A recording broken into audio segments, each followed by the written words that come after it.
We love to talk about all things artistic here on the program, whether it's painters, sculptors, musicians, filmmakers, or authors. And today I'm pleased to welcome Jessica Day George in to talk about her new book, Sun and Moon, Ice and Snow. Jessica, thanks so much for coming in. Well, thanks for having me. So this was a great read. I knocked it out in a couple of days, and before everybody out there says, "Oh my gosh, Ori, what a super fast reader!"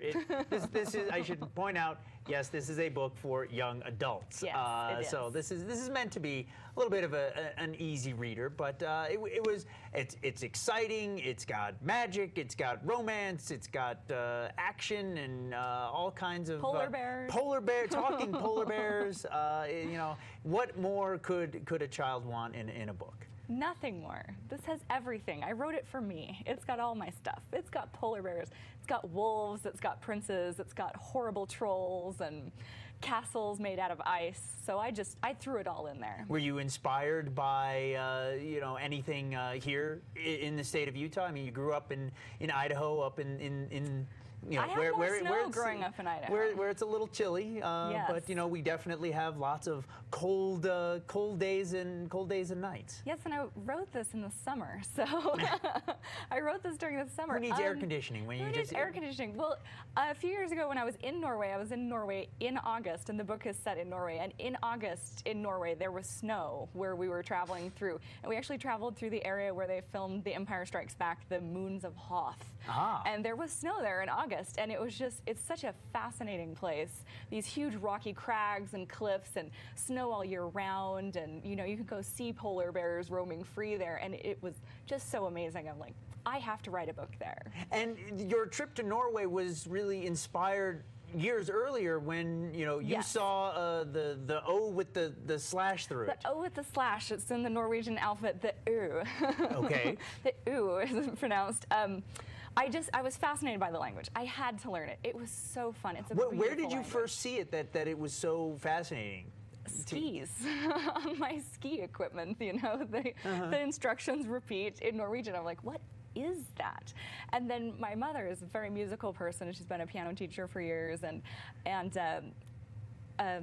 now his name's left my mind. Edvard Grieg is a Norwegian composer, and his music for the Peer Gynt suite, there's trolls in that. There's music for the trolls. There's a troll dance, and it was just so amazing. I just have always loved that music, and I thought, I've got to find the place where this is from. I want to see this place and learn about it. And so when I went to BYU, I minored in Scandinavian studies. I took Norwegian. I took Old Norse. I'm surprised they even have a degree in Scandinavian studies. And it's so much fun. I took Old Norse. I read the diaries of the Vikings about how they discovered Greenland, and they have such great words in Old Norse. They have a specific word for the person who killed your father.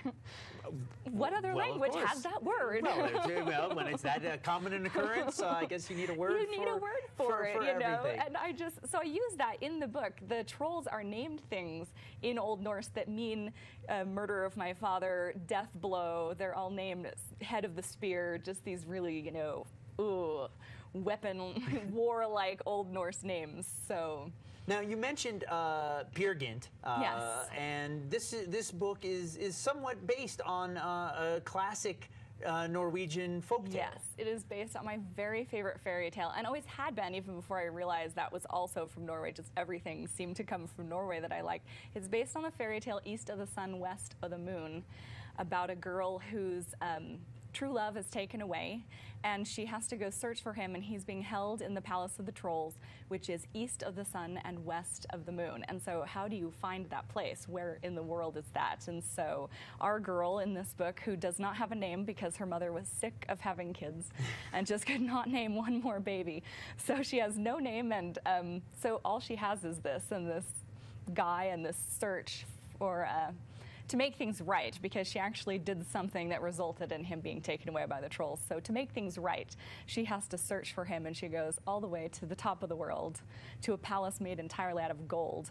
that is overrun by trolls, huge, horrible trolls. They've got moss growing on them. They're disgusting. Yeah, it was, and that's one of the things I loved about the book. The characters have such vivid descriptions, of the polar bears, describing their fur, and as you mentioned, there's a wolf and the girl, and the trolls have, you can actually just picture all of this in your mind, and I think this is one of those perfect books then I succeeded. for a young reader to get them to expand their imagination to other things. Now, this is your second novel. Your first, Dragon Slippers. Yes. Also a fantasy book.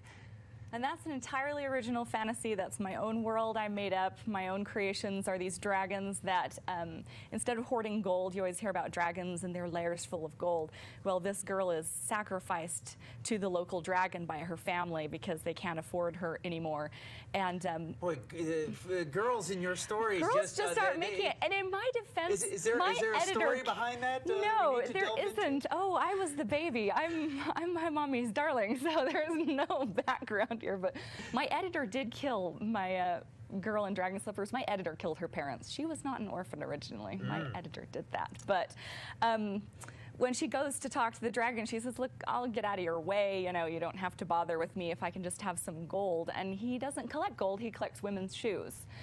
So, well, who wouldn't? Yes, right, it's fascinating. The styles it's the over Imelda here. Marcos of the dragon world. He's a male dragon, but he likes the shoes. Make any comments no, about that? Not at all. It's for ages 10 and up. He doesn't wear them. He doesn't wear them. He just likes them. And so she discovers as she travels, she wants to go to the big city and become a dressmaker. So she sets off on her own. She takes a pair of shoes from this first dragon and sets off to the big city to become a dressmaker, and along the way she meets other dragons. One of them has like 60 dogs, like real live dogs running all over his caves. Another one has stained glass windows that he steals from churches and, sets them up with mirrors behind him to reflect the light in his cave so he can watch the light move through the windows. They've all got something. They all have their little quirks. And there's a sequel that's going to be coming out when? In April. This is the sequel. Dragonflight comes out in April.